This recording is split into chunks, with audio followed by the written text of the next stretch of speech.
Parlons désormais des assises de la santé qui se déroulent le 12 juin prochain, dans 3 jours, du côté de Vendôme. Bonjour Jean-Philippe Delbonnel. Bonjour. Merci d'être avec nous en direct ce matin sur Sud Radio. Vous êtes le président du groupe Delbo Presse. Vous sortez une enquête réalisée auprès de tous les départements de France. Racontez-nous en quoi est composé ce baromètre. Oui, alors ce baromètre réalisé en partenariat avec Doc Tripper et le cabinet Cadence, on a interrogé tous les départements de France d'une partie et de l'autre côté 1500 étudiants en fac de médecine. D'accord. Alors, qu'est-ce qu'on apprend grâce à ce baromètre ? Alors, sur la partie des départements, il y a 97% d'entre eux qui ont déjà lancé des initiatives fortes pour améliorer l'accès aux soins en France. Donc, ça se traduit par de la télémédecine, des aides à l'installation de médecins, des consultations mobiles. Toujours sur les départements, il y a un quart d'entre eux qui investissent plus d'1 million d'euros chaque année en faveur de l'accès aux soins et 50% d'entre eux plus d'1,5 million d'euros. Mais malgré ces efforts, les départements ils restent confrontés à de nombreuses difficultés, que ce soit de la complexité administrative, du manque de coordination entre les acteurs et un manque d'adhésion encore timide des professionnels de santé eux-mêmes. Dans ce baromètre, d'ailleurs, il y a un point qui est assez intéressant. Alors, vous parliez effectivement des départements et vous nous disiez, Jean-Philippe Delbonnel, que vous avez interrogé 1500 étudiants en médecine un petit peu sur la manière dont ils envisagent leur future installation. Et là, évidemment, il y a un point assez intéressant sur cette question des déserts médicaux. Je cite ce chiffre, 94% de ces étudiants en médecine rejettent toute forme de contrainte à l'installation. Ça en dit long quand même, Jean-Philippe. Ça en dit long et vous avez raison de le souligner parce que c'est sans doute le chiffre le plus important de cette enquête. Donc c'est-à-dire qu'il ne faut pas imposer, il faut co-construire avec les acteurs des futurs médecins, des futurs acteurs de la santé de demain. Et cette fermeté, attention, n'est pas un refus des territoires ruraux.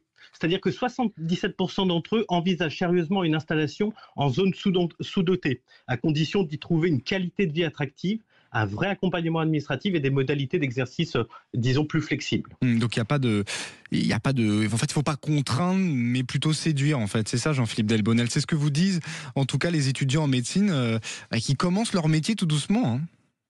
Oui, tout à fait. Et d'ailleurs, ce qui est très intéressant dans cette étude aussi, ce que nous pouvons observer, c'est que quand on leur demande leur priorité, ce n'est pas tant l'argent qui prime sur le reste, mais c'est vraiment les conditions de vie. Donc un territoire adapté, attractif, où il y a des infrastructures qui permettent de bien y vivre, d'avoir du lien social. Et la question de la rémunération, ça vient quasiment en tout dernier, mais c'est pas la priorité. Donc les départements, il faut miser davantage sur l'attractivité de son territoire. Alors justement, et tout ça est lié avec, on le voit d'ailleurs dans votre enquête entre ces étudiants et les départements, justement, en termes d'actions concrètes, que font les départements pour essayer de séduire ces étudiants en médecine ? Alors, il y a plusieurs choses. En tout cas, en termes d'attractivité, les départements de France sont plutôt bien équipés, si j'ose dire ainsi, en termes d'agences d'attractivité. Donc, ces équipements qui ont vocation à faire rayonner le territoire. Dans ce qu'ils mettent en œuvre, en tout cas pour les citoyens, ce sont des médicobus, de la télémédecine renforcée, des permanences de médecins itinérantes, etc. Et dans cet objectif-là, les départements, ils doivent se concentrer encore une fois sur ces enjeux d'attractivité. Et je pense même que la clé du succès, s'il y a un président de département qui nous écoute, s'ils veulent attirer demain des futurs médecins chez eux, ça se passe dans les facs de médecine. Ça se passe pas dans les dans les salons, dans les publicités ou dans les affiches parisiennes. Celui qui veut attirer des médecins chez lui demain, faut qu'il fasse le tour de France des facs de médecine pour aller expliquer, séduire, comprendre et accompagner les futurs médecins. Aller à la source, finalement, c'est un peu ça qu'on pourrait dire. Effectivement, Jean-Philippe Delbonnel. Alors justement, je parlais des assises, puisque le 12 juin prochain, du côté de Vendôme, il y a ces assises de la santé qui se déroulent. Donc, expliquez-nous en quoi consistent ces assises. C'est la 2e édition, si je ne me trompe pas. Absolument. Deuxième édition, c'est une journée de travail qui rassemble 500 à 600 acteurs de la santé. Donc il y a beaucoup d'élus locaux, beaucoup de professionnels, que ce soit des médecins, des jeunes médecins, mais également des entreprises. Hein. D'ailleurs, j'en profite pour les remercier parce que c'est grâce à eux qu'on peut le faire. Et cette journée a la vocation à partir d'un constat, donc de notre baromètre, et essayer tous ensemble modestement de trouver et apporter des solutions concrètes. J'ajoute juste un point. Allez-y, je vous en prie.